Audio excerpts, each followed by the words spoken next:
ריטה קוגן, תשמעו את הסיפור הזה. בזמן שמרקו קוסקס רוכב על האופניים שלו בתל אביב, לגמרי אלמוני פה, חצי צרפת מדברת עליו, לפחות כל עולם התרבות והספרות. זה הסיפור. קוסקס הוא סופר יהודי צרפתי ממוצא טוניסאי. לפני 7 שנים הוא עשה עלייה, חי בתל אביב, אבל ממשיך לכתוב צרפתית. הוא כבר פרסם 15 ספרים. את הספר האחרון שלו, כל הוצאות הספרים הצרפתיות דחו. אז הוא הוציא אותו בהוצאה עצמית. ועכשיו, הספר הזה מועמד לאחד הפרסים הספרותיים הכי יוקרתיים בצרפת, הרנודו, אם אני אומר את השם נכון, וזו רק התחלת הסיפור. יש לו המשך יותר מעניין אפילו. שלום, מרקו. שלום. Well, 2 Israelis sitting in Tel Aviv talking in English. That's a nice beginning for a story. I say it because I know that this is not your native language, English, and as a writer, you would have liked to have it in France. אני לא יוכל לדבר צרפתית, עברית, על קונספטים או משהו. So we'll do it in English. Okay. The book tells the story of a band of Jewish from France, Jewish people from France, making aliyah, and then it's a thriller. And then it's a thriller. Yes, it starts like love story, a disillusion of a girl who arrived, a French girl who arrives from Jerusalem. She always lived in Jerusalem, but she's French. And she comes to Tel Aviv to reach her lover. But she's delayed by an attempt in Jerusalem. She escaped, and she arrived the day after, and he is with another woman. All right. That's the disillusion. Okay, okay. And are these people, the people that you write about, are these people that feel at home in Israel, or are they outsiders after many years here? I think that we feel at home in Tel Aviv anyway. Do you feel at home in Tel Aviv, you yourself? Yes, of course, yeah. I'm happy to go back to Tel Aviv when I come from France. When I go to France, I'm in a hurry to come back to Tel Aviv. It's my city now. So tell me, you're a well-published author. How come no publisher in France wanted to publish your last book? What's your explanation? There is a lot of hypotheses. Maybe they are tired of me. Okay. I'm here tired since... of you? Yeah. Yeah. I'm here since 40 years. Okay, it's okay, fed up. Maybe there is another hypothesis. Maybe I thought that the book was not good. But I saw that the people who read it loved it. So I thought that there was a third hypothesis. Maybe there is a problem with Israel in France.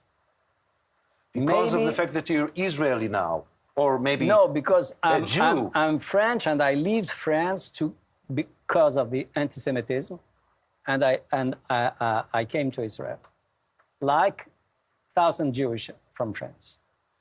So maybe if you start to tell this story, you have to say, why do they go? Why do they leave France? And the French power don't want to talk about that. When you left France coming to Israel, you published an article that was widely read, saying that, asking whether it is possible to be a Jewish writer in France. And I think your answer was no.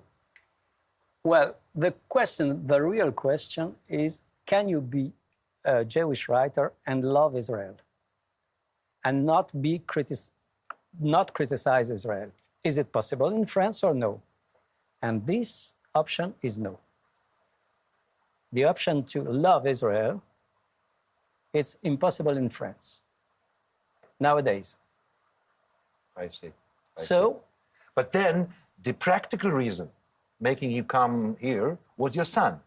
Oh, yes. The concrete reason, yes, right? Yes. It's a very funny story. It was my son had a teenager crisis, religious teenager crisis. How old was he at the time? He was 16 years 17, old right. when he arrived in Israel alone.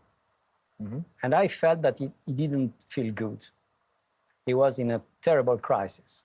So I decided to make my alia because my own place in the literary life in Paris was thin and thin and thin and thin. But then you came here because of your son. Yes. And then your son left. And my son left, yes.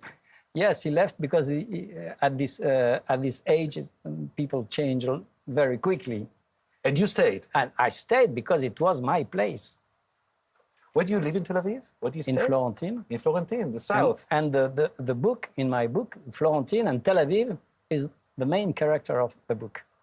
The paper in Le Point about the book, who really start all the story with the medias, tells that, like Berlin was the city of Isherwood, Dublin of Joyce, Tel Aviv of Koskas. It's very, very flattering. Flattering. But now there are many people and establishments in France that say you shouldn't be nominee. Not in the establishment, in the bookstores. Why?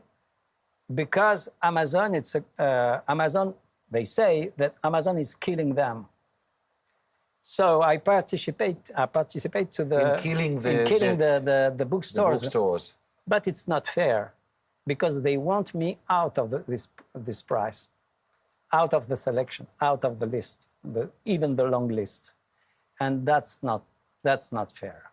But you're in eventually. You're in. They wanted you out, but you're in right now. Yes, I'm in, and there is a next list. A short list. Yes, a short list on the October 3rd, and we will see if they succeed or no. What do you think? You know, in the jury, the jury is only writers, and I suppose that they don't like too much to be commanded by the bookstores or anyone. Yeah, and I understand that this story, a big story in France, an Israeli author and journalist, Dov Alfon, published the story, and now many people in Israel know about you. Is it right? Yes. Did yes, things maybe. change after this publication? Well, when I arrived in Israel at the Mitzrad HaKlita, they gave me money to translate one text of mine. Yeah. And so I translated a play. And this play is now in Hebrew. And the Hebrew that I know, I learned in my own words. And by this reading the play? Yeah. I think something very important. I want Itzik Cohen, the Captain Ayub of Fauda, as main character of my play. And I call him, please call me, because I need him. I want him in my play. Let me do it again. Itzik Cohen. Itzik Cohen. פנה בבקשה למרקו קוסקס, יש לו תפקיד טוב בשבילך. הסיפור הזה רק הולך ומשתבח מרגע לרגע. Let me tell you a secret. He's a neighbor of mine. Yeah? Yes, he really? is. He is, yes. You're I'll talk to him lucky today. Man. Okay, we'll see, and I wish you all the best with this prize. Thank you very much. And going to France and winning this prestigious prize, Renaudot. Thank you Marco very Koskas, much. thank you very much. Thank you. I thank you.